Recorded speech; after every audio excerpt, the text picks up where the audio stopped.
5-րդ կիրակին է համարվում, որ իրականության մեջ, երբ որ ընթերցում ենք դատավորի կիրակի առակը, մեզ ընդամենը մեկ մատվածույց, մեկ ուղեցույց է իբրև մարդու հոգու և մարմնի, քանի որ իրականության մեջ շատ հաճախ լինում է, որ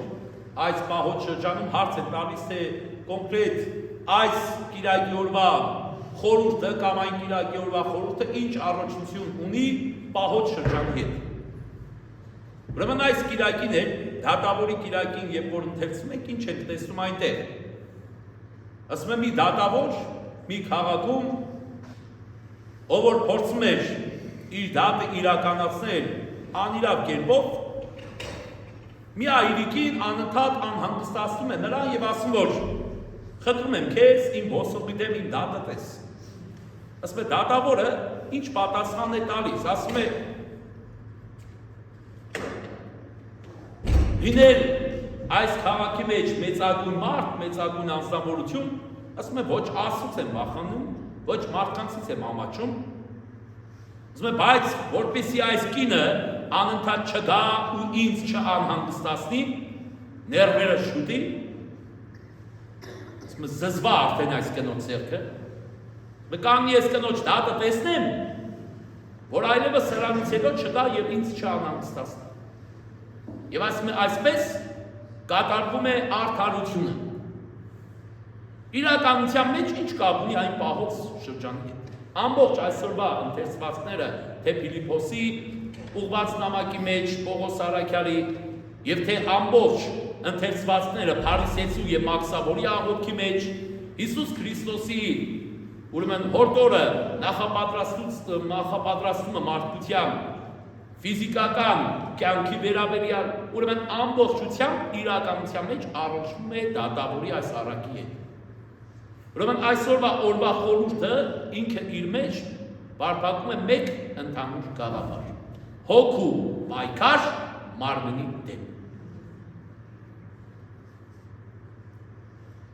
Ինչպես որ մեր կյանքում մենք շատ հաճախ ուրիշ անգամները եղել ասել ենք, ավելի շատ մտածում և գործում ենք մեր մարմնավորի համար, մտածում ենք մեր մարմնավորի մասին, ինչ անում ենք տալիս ենք մեր մարմնավորին, բայց մոռանում ենք մեր հոգու մասին։ Այսինքն հետևում ենք ժամանակավորին, թողնելով հավիտենականը։ Մոռանում ենք հավիտենականի մասին։ Մոռանում ենք, որ մեր հոգին է ամենակարևորագույնը, ոչ թե մարմինը։ Մարմինը գոհունակության մեջ պահեցիր, մարմինը փայփայեցիր։ Տեսեք օրինակ, Աստված երբ որ աշխարհն արարեց, ասում է 6 օր աշխարհը արարեց, 7-րդ օրը հանգստացավ։ Ինչ է սա նշանակում։ Աստված իրականության մեջ հանգստանալու կարիք չուներ։ Սա մեզ տրված մի գաղափար է, մեսեջ է։ Որ մարդը 6 օր պետք է իր մարմնին տա, 7-րդ օրն է պետք է նվիրի հոգու։ Բայց մենք ինչ ենք անում։ 7 օրն էլ գողանում տալիս ենք մարմնին։ Տեսեք հրեք ինչքան ծախս ենք տեսնում, ինչքան ենք տկնում, ինչքան ենք տանջվում, ինչքան ենք տառապում մեր մարմինը փառաբանելու, մեր մարմինը գոհունակության մեջ պահելու համար։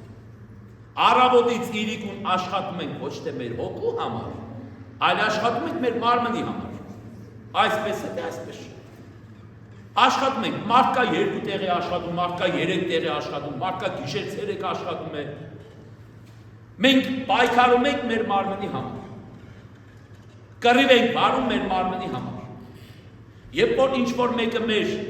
ինքնասիրությունը ոտնահարում է, մենք սկսում ենք պատերազմ անել, սկսում ենք հաշվեհարդար տեսնել ոչ թե մեր հոգու համար, այլ մարմնի համար։ Ոչ թե մեր հոգին է վիրավորվում, այլ մեր մարմինն է վիրավորվում։ Երբ որ մեր մարմնին ապտակ են տալիս, մեր մարմինը ծերանում է, մեր մարմինը փչանում է, մեր մարմինը հիվանդանում է, տեսեք, ամեն բան մարմնին, զուրկվում ենք, զարդարվում ենք, ոչ թե հոգին է զուրկվում, զարդարվում, այլ մարմինն է զուրկվում, զարդարվում։ Թանկարժեք զգեստներ ենք առնում, հագնում, դա մարմնի համար է, հոգու համար չէ։ Զենք առանձնացնենք, փորձենք առանձնացնել։ Երբ որ ոսկեղեն ենք կրում, երբ որ փառքի ու հպարտության մեջ ենք փորձում մեզ տեսնել, երբ որ վարքեր ենք վերցնում, պարտքեր ենք վերցնում, մարդկանց ոտնահարում ենք, մարդկանց ոտքերի տակ օջար դնելով մարդկանց կործանում ենք, դատապարտում ենք, քննադատում ենք, բարձրացնում ենք, ցածրացնում ենք, այս ամեն ինչը մարմնին է վերաբերում, հոգուն բացարձակ չի վերաբերում։ Երբ որ պճնվում ենք, զուգում ենք, զարտարվում ենք, պլաստիկ օպերացիա ենք լինում, ունք ու քիթ ու չգիտես ինչ ենք ներում ու դուրս ենք գալիս, սա մարմնի համար է, հոգուն ոչինչ չես տալի դրանով։ Բայց ինչքան ծախս ես տեսնում, օրինակ մի եղում սարքելու համար ինչքան է ծախս։ Մի մաս ներկելու, ֆենելու, գունափոխելու համար ինչքան ենք ծախսում, 15-ից 20,000 դրամ։ Եվ այսպես շարունակ, պեցիկյուր, մանիկյուր, չգիտեմ մինիկյուր, ինչ ասես կա, ինչ ասես դզում փչում ենք մեզ, ինչքան ենք ծախսում դրան, բայց արի ուտես, ասիկ այդ ամեն ինչը մարմնի համար է, և տղամարդկանց պարագան, ինչքան որ ծախսում ենք մեր փառքի համար, մեր ուտել խմելու համար, մեզ լավ զգալու համար, մեզ երևալու համար, հասարակության մեջ լավ տեղ, լավ տղա երևալու համար, ինչ ենք անում, ամեն բան ծախսում ենք մեր մարմնի համար, բայց ոչ հոգու համար։ Իսկ ինչ չենք մտածում մեր հոգու փրկության մասին։ Այսպիսի մի երևույթ կա, երբ որ մենք Աստծո 7-րդ օրը գողանում ենք, այն ամենը ինչ որ հոգուտ է պատկանում, դու այդ օրը ներես գողանում և տալիս ես մարմնիդ, մի այսպիսի երևույթ է տեղի ունենում մեր կյանքից ներս։ Պատկերացրեք, մի մարդ ունի 7 զավակ։ 6 զավակի, 7 զավակի համար համապատասխան հագուստ, համապատասխան ուտելիք, հագնելիք ամեն ինչը նախապատրաստես իբր թե, որ 7 զավակիդ համար դիտաս։ Բայց արի ուտես, 6 զավակիդ հագցնես, կապցնես, սիրես, ամեն ինչով ապահովես, Այն 7-րդ զավակի ունեցվածքն է վերցնես, կռես գրպես նրանից 16 զավակներից։ Բայց 7-րդ զավակըդ հիվանդանա, տեկարանա, տանդ ամենակարևորագույն անդամը լինի, քո տան մեջ ամենաշատ աշխատողը լինի, ինքը տանդ ֆինանսը բերողը լինի, ինքը տանդ հոգսը հոգացողը լինի, ինքը քո պատիվը բարձր պահողը լինի, բայց ինքը ամենաանարգվածը լինի։ Եվ աղը չեմ իսոր, երբ որ ինքը տկարանա, դառնաս այդ 7-րդ զավակի տաս, ինչի հիվնդացար, ինչի ես տկար, ինչի մեզ կծիր հիվանդանոցի տեղները, բլան, վստան, այսպիսի հեքիաթներ պատմենք 7-րդ զավակի վրա, և սկսենք դատապարտ, չմտածելով, գիտես ինչ, այդ 7-րդ զավակն է այդ տունը պահողը, Այդ 7-րդ զավակն է մենակ աշխատում տանդ մեջ, այդ 7-րդ զավակն է հպարտությունըդ, պատիվըդ, հարգանքըդ, նվիրումըդ, սերըդ, ջերմությունը, այդ ամեն ինչ այդ ընտանիքի սյունը, գլխավոր ամուր սյունը այդ 7-րդ զավակն է, եթե 7-րդ զավակը չլինի, մնացած 6-ը դու էլ հետը կորած կլինես։ Բայց արի ուտես մենք 7-րդից զրկում ենք, տալիս ենք 6-ին, թող 6-ը ուտեն 7-րդը գրողս։ Նույն բանն էլ տեղի է ունենում մեր կյանքում։ Աստված 7-րդ օրը տվել է հոգևորին, մարմնին չէ, հոգուտ։ 6 օր տվել է մարմնից, 7-րդ օրը տվել է հոգուտ։ Բայց մենք 7-րդ օրներ ենք գողանում հոգուց, տալիս ենք մարմնին։ Դրա համար ժամանակ առ ժամանակ մեր հոգին տրտնջում է։ Եվ անընդհատ տրտնջում է, այնքան ժամանակ, մինչև որ մեր մարմինը, մեր միտքը, մեր հոգու դատը կտեսնի։ Այսինքն մեր հոգին այն այրիկինն է, որը որ անընդհատ մեր մտքին, այսինքն դատավորին, անընդհատ ասում է, խնդրում է, մի բաներ ինձ խնդրում եմ իմ դատը տես։ Ինչ հոգուտ, եթե ամբողջ աշխարհը շահես, միևնույն է, քո այդ մարմինը կորցնելու ես, քո պատիվդ ես եմ։ Այդ մարմինը որ զուգի զարգարի, միլիոններով ծախսիր այդ մարմնավորի վրա, աղը չեմ իսոր այդ մարմինը հողի տակ փտելու է գնա։ Իսկ ես կանգնելու եմ դատաստանի առաջ դատ ու դատարկի։ Սովամա կարգավիճակով։ Ինձանով պետք է մտնես դրախտ, ինձանով պետք է հպարտանաս, ինձանով պետք է ապացուցես քո լավ լինելը կամ վատ լինելը, ինձանով քո կյանքը պետք է հաղթես, ինձանով պետք է սատանային հաղթես, բայց դու ինձ ոչինչ չես տալիս։ Խնդրում եմ, վերանայիր, իմ դատտես, դատավորի առակի իմաստը գլխավորապես սա է, հոգու պայքարը, հոգու բողոքը մարմնավորի դեմ։ Եվ Պողոս առաքյալի խոսքն է Փիլիպպեցիներին ուղղված ամբողջ նամակը սրա մասին է։ Ասում է լսեք, ամեն բան ձեր մարմնին եք տալիս, մտածում եք մարմնապես, բայց չեք մտածում, որ այդ մարմինը ոչնչանալու է, օրերից մեկ օր դա կորցնելու ես։ Ինչպես ես կանգնելու Աստծո դատաստանի առաջ, դատարկ հոգով, որը ոչ սնուցել ես, տուգատ հոգով, որը ոչ տվել ես,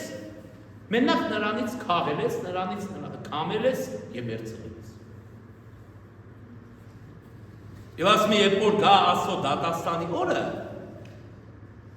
Քրիստոսին չի ասում, կնմանվեք Սոդոմի և Գոմորի մարդկանց։ Ինչ էին անում նրանք, ինչի համար օրինակ բերեց Հիսուս Քրիստոս Սոդոմի Գոմորի պատմությունը և ինչի համար օրինակ բերեց Նոյի պատմությունը։ Ասես տեսեք, Նոյի ժամանակել էին այդպես մտածում։ Ժամանակները փոխվել է, մարդիկ չեն փոխվել, նույնն են։ Նոյի ժամանակ էլ մարդու են տալիս, մարդու են գնում, ուտում էին, խմում էին, հաճույք էին վայելում, օխա, ես ինչ լավ է։ Մինչև անգամ այն շրջանը, որը հոգուն պետք է տային, այդ հոգուն էլ չէին տալիս։ Ինչ ուզում անում էին։ Երբ որ Նոյը զգուշացրեց, եկել է դատաստանի օրը Աստված, եկել է սրբելու, եկել է բնա ջնջելու, սրբելու, մաքրելու, գնալու։ Մարդիկ ինչպես այսօր, այդպես էլ այն ժամանակ, բանի թեղ չդրեցին Նոյի խոսքին, ասին հիմա ժամանակ չունենք, Աստուն ասա մեր 2 ամիս ձգձգի հարցնիկ ունեմ պետք գնամ, կնունք ունեմ պետք գնամ, ծնունք ունեմ պետք գնամ, ես ինչի քեֆն է, ես ինչի հաճույքն է, ես ինչի վայելքն է, ինչպես որ այսօր։ Ասում եմ կարամ շաբաթվա 40 պատկի շրջանի առաջի շաբաթը պայեմ եկի վերջի շաբաթ, ասում եմ չի, դե ասում եմ, դե մարդի մեջ 2 հատ պսակ ունենք էլի, դե մարդի մեջ 2 հատ ծնունդ ունենք, արդեն նախապատրաստել ենք անցյալ տարվանից, որ այս տարի պետք է լավ նշեք, տժժանք պետք է։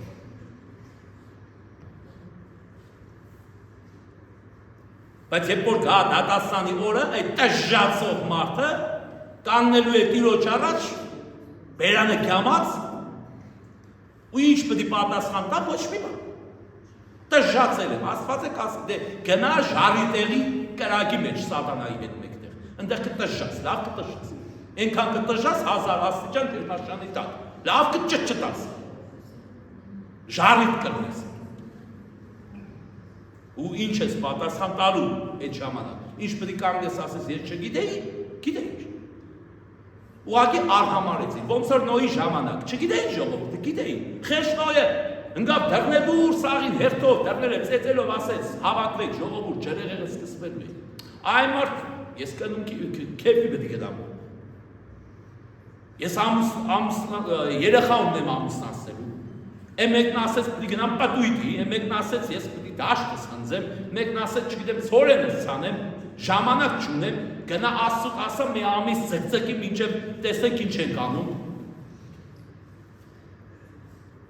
Եվ նույնն է Ղովտի օրը, Ղովտի օրը ինչ է։ Ղովտը ելավ ամբողջ ժողովրդին ասեց թե Աստված ծծումբով այրելու է քաղաքը։ Հա, չափազանցնում ես այն։ Այդ ինչեր են կարել, որ ինչերից վրա պիտի Աստված ծծումբով այր։ Ամենամեծագույն այրը ողորկ կա դի դու ես, քո ընտանիքով պիտի այրես։ Ոնց որ այսօր հերում ես մարդուն բան ես խոսում, ասում ամենամեծագույն սատանան դուք եք, տերտերները։ Դաժողքի մեջ ամենաառաջին դուք պետք է մտնեք։ Ամենամեծագույն մեղավորները դուք եք։ Ամենաշատ մեղքեր քավով, որ պիտի մեղքեր ունեք դուք եք։ Ինչ ասում ես, դուք եք, ամենաշատը դուք եք։ Այս երկրի վրա, որ պիտի ոչնչացվեն, դուք պիտի ոչնչացվեն։ Ամենամեծ սրպապիղները դուք եք։ Ամենամեծ անարգողները դուք եք։ Այսօրվա գաղափարախոսություն է մարդկության։ Այս աշխարհի մեջ ծնված օրվանից մինչև վերջ մենակ եկեղեցին ու եկեղեցականներն են մեղավոր, բոլորը սուրբ են, քան սուրբ են, սրբի պսակոման են գալիս։ Թշկոտում են, թևեր ունեն, ամեն մեկը 2 հատ, 3 հատ հրեշտակի թևեր ունեն, թշկոտելով ման են գալիս, դուրը բացում ես եկեղեցուց, մեղավոր դու դուրս ես գալի մեղքերի տակ, նայում ես բոլոր ժողովուրդը թևերով թրջում է, սրբի պսակները գլուխները դրած, ամոթ ես անում, ասում ես, այն մարդ դուրը փագեմ ներս մտնում, ես մեղավոր մարդ եմ, իրաք սարսուկ է։ Նույնն էլ հովտի ժամանակ է, բոլորը գիտեն, թե իրանք սուրբ էին, բայց բոլորը այլանդակից այլանդակ էին։ Ասում է քաղաքում չկար մեկ տղամարդ, որ կենակցակ չլիներ մեկ տղամարդու հետ։ Էլ հնարավորություն կա, չունեին արդեն, ասում է շների ու կատվների հետ էին կենացում, էլ չէին կարողանում դիմանալ։ Ասում է շուն ու կատու չէին մնացել, փախել էին շուներ ու կատվները, այնքան էին տղամարդկանց ձեռն ընկել։ Ու հələ իրանք սուրբ էին, ու անարատ էին, ու մաքուր էին։ Ղովտն էլ մեղավոր մարդներ միշտ։ Ու ինչ տեղի ունեցավ, Աստված եկավ ծծումբով այրեց, բոլորին տարավ, ղովտը մնաց։ Ես զգուշացնում եմ Հիսուս Քրիստոս հանգած ղովտի կնոջ օրը չգնեք, հետ չնայեք, թեկուզ որ մտածում եք, որ օրինակ ղովտի կինը գիտեք, որ ժողովրդի որ հատվածն է, չգիտեք ով է ճիշտ, չգիտեք որ կողմը նայեք, իշխանությունն է ճիշտ, թե եկեղեցին է ճիշտ։ Որը նախարարին է ճիշտ, ասում ես էլ է ճիշտ։ Որտեղ գնանք։ Ոնց որ հարցում ես, ասում ես, չգիտենք, ինքան հավատալիք կա, ինքան հավատք կա, որ մեկին հետևենք։ Որ մեկին պետք է հետևես, 2000 տարի քո քրիստոնեությունը ով է ստեղծել։ Ավետարանչականը, Եհովայի վկա, մորմոնականները, պարզ հստակ ասում են։ Քեզ ով է քրիստոնեություն քարոզել։ Գրիգոր Լուսավորիչը ավետարանչական էր։ Գրիգոր Լուսավորիչը կյանքի խոսք էր, Եհովայի վկա էր Գրիգոր Լուսավորիչը։ Այսինքն սա տգիտության վերջին աստիճան է, պարզ տրամաբանություն է։ Այս հարցը տնող տվողը պատկերացրեք 10 տարի ամեն անգամ, երբ որ այս հարցը տալիս են ինձ, 10 տարի իմ կյանքից կրճատում։ Ես մտածում եմ, իսկան տխմար, ոնց կարա մարդը այսքան դեբիլ։ Սենք չմտածես, ու գիտես ինչ դու 2000 տարվա քրիստոնեություն ունես։ Քեզ քարոզել են Թադեոս Բարդոնոս Արաքյալները, երրորդ դարաշրջանից է Գրիգոր Լուսավորիչը։ Ոչ Թադեոս Բարդոնոս Արաքյալներն են եղել, չգիտեմ, որ մե հավատքի հետ են։ Ոչ էլ մուսուլման են եղել։ Ոչ էլ Գրիգոր Լուսավորիչն է եղել ինչ-որ հավատքի հետ։ Եղել է ճշմարիտ առաքելա հիմն եկեղեցի հետևող։ Որին պետք է հետևես, որն է ճշմարիտը։ Քեզ ով է տվել կրթություն, ով է տվել գրականություն, ով է տվել գիտություն, ով է տվել ինքնություն, ով է տվել պատմություն, ով է տվել դատավարություն, ով է տվել բժշկություն, ով է տվել ճարտարապետություն, ով է տվել արվեստ։ Որը թվարկենք, միշտ թվարկել ենք այդ մասին, որ այս երկրի մեջ ինչ կան ոլորտ կա, դա եկեղեցականներն են ստեղծել։ Չկա այդպիսի որ թող մեկը կա կանգնի ասի, թե պետական եւ ոչ պետական այսինչ ոլորտը ստեղծել է աշխարհիկ այսինչ մարդը։ Չեք գտնի այդպես։ Հայ երկրի մեջ պետական եւ ոչ պետական բոլոր հաստատությունները, բոլոր ոլորտները ստեղծել են հոգեբորականները։ Զավթել են պետական իշխանավորները, անարգել են պետական ժողովուրդը։ Հալածվել է հոգեբորական։ Իսկ ինչպես որ առակի իմաստը տվել ենք, մի բան էլ ուզեցել եք մենք գոնե վերցնենք, քացով տվել, դու չպետք է ապրես, դու պետք է սակիս, քեզ փող պետք չէ, դեր ինչ գործ ունի փող ունենա, ինչ գործ ունի ընտանիք ունենա, ինչ գործ ունի ունեցվածք ունենա, պետք է դու սակիս, մենք պետք է ապրենք դու սակիս, ես հոգեբանություն բայց վաղը չմիսոր երկինք բարձրանալուց, էլի նույն խոսացողը գալու է կանգնի երկինք, նույն քահանան դատելու է երկնքում անգամ իրան։ Բոլոր հոգևորականները երկնքում դատավորի դերակատարություն են ունենալ։ Բոլորը, ոչ միայն այստեղ, այլ նաև երկնքում։ էլի պատտվես, գալու ես երկինք, մինչև սրբերի դասին հասնելը պիտի քահանաների դասով անցնես, որ հասնես սրբերի դասին։ Մի հատ քահանաներին պիտի հատուցում տաս, հետո սրբերի դասին, հետո նոր Աստծուն հասնես։ Այսինքն պիտի մի հատ քահանաների մոտ զտվիս,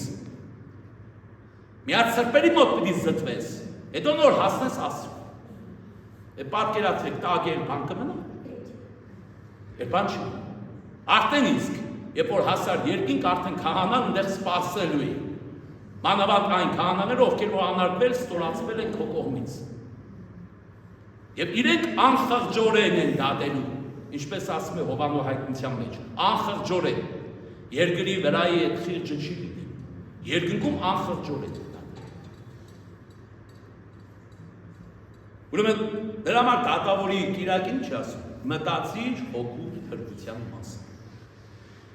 Շատ երկար ես մտածում մարմնի մասին, ինչ որ տալիս է այդ մարմնի, օրերից մեկ օր կորցնելու ես։ Քեզ չի մնալու։ Դատարկ հոգով եկել ես այս աշխարհ, դատարկ հոգով էլ գնալու ես։ Այդ հոգին է պատասխան տալու, ինչ պատասխան տա, երբ որ հեշտ բան չես տվել այդ հոգին։ Ինչ պատասխան։ Երբ որ 6 օր էր քեզ վերապահված, 6 օրը կերել ես, քիչ է 7-րդ օրն էլ հոգուցդ գողացել արել ես նորից։ Ու հոգուտ ոչինչ չես տվել։ Համար երբ որ գա այդ Աստծո դատաստանի օրը, որը գալու է ծուղակի պես, ինչպես ասում է Քրիստոս, երբ որ չես էլ իմանում երբ է գալու, եւ գալու է հենց այնպես, ինչպես որ եկավ Ղովտի օրոք, ինչպես որ եկավ Նոյի օրոք, ինչպես որ եւ գալու է Աստծո դատաստանի 3-րդ շրջանը, որի ընթացքում բոլոր մարդիկ կանգնելու են դատաստանի առաջ։ Այդ ժամանակ հոգիդ արդեն էլ մարմնի դեմ չի դեռ տնջա, հոգիդ արդեն կբողոքի քեզ Աստծո դեմ։ Կասի այս մարմինը տեսնում ես Տեր Աստված, ինքը ինձ այսօր գցեց։ Մն քանի դեռ հոգին բողոքում է մարմնից եւ մտքիդ ուշադրություն դարձրեք հոգուց։ Եվ դուր այն հասանելիքը հոգուտ, ինչ որ իրեն պետք է, որ ինչպես որ դատավորը մի կերպ տեսավորել հնար չկա, ասեց լավ, կանգնի դատը տեսնում։ Մենք էլ իբրև մարդ, իբրև մարմնավորիակներ, իբրև մտավորերակներ, մենք էլ փորձենք մեր հոգու դատը տեսնենք հենց այդպես։ Ինչպես դատավորը տեսավ,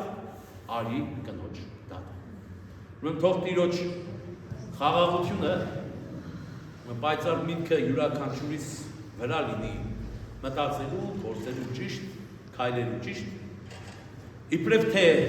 ճշմարիտ հավատացյալներ, ոչ թե մտածենք մեր մարմնի մասին, որովհետև եթե մտածենք մեր մարմնի մասին, կկորցնենք այն, իսկ եթե մտածենք մեր հոգու մասին, կգտնենք եւ մարմինը եւ հոգին։ Մենք մենք մտածենք հոգու մասին, գտնելու եւ մարմինը եւ հոգին, փրկելու եւ մարմինը եւ հոգին։ Խաղաղություն լինի բոլորիս։ Եվս մեկ անգամ հիշեցնենք, որ կար շաբաթ, որտեղ շարունակում է պահոց շրջանը, չի ավարտվել, դեռ 2 շաբաթ մենք մինչև Զարգազարդին հասնելը, ուրեմն եւ չորեքշաբթի եւ ուրբաթ օրերի ժամերգությունները տեղում են, շաբաթ օրվա ժամերգությունը տեղում է, դեռ կհանդիպենք հլգալով շաբաթվա չորեքշաբթի ուրբաթ օրերին եւ կնախապատրաստվենք արդեն գալստյան կիրակին, որ հաջորդ կիրակին։ Աստված խաղաղություն տա բոլորիս ապաշխարության հոգի, գնացեք խաղաղությամբ, թող Տերը բոլորիս հետ լինի այժմ եւ հավիտյանս